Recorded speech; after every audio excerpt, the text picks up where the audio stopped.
I collect devalued objects, so any kind of trash, found objects, used disposables, and then I recontextualize those objects through process and intuition into this other system.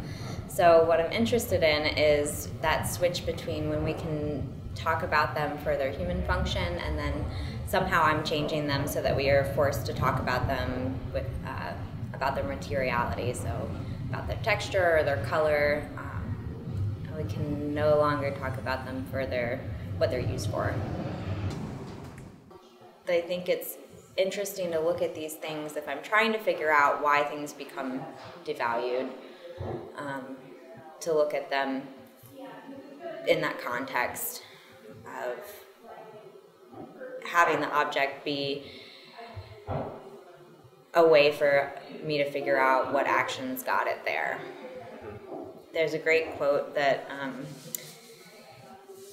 I always refer back to, where it's like humans always want to reason and we organize, and then what we cannot organize is what we can't reason, and that becomes the default of dirt or waste. And so this is when our that property that's very human just completely malfunctions, and we lose that capacity to organize. And even that happens in my studio sometimes, where I'm like, I don't know where to put this. This is just too much stuff. How do I, it's all very nicely laid out on the wall, but that's why I have all the piles around my studio, and why I started casting stuff. It's like becomes so tiny and so overwhelming that I don't even know how to deal with it. I want to connect the everyday more into art.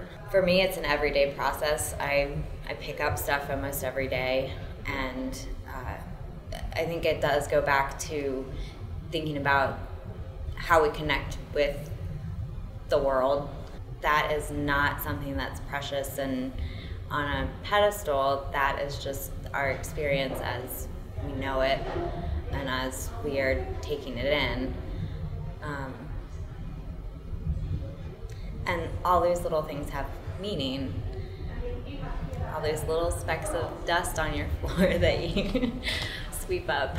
Right.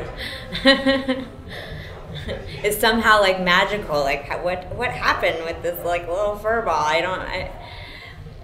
There's physics in that, and there's time in that, and there's stuff happening that we just don't even notice that it's happening all the time.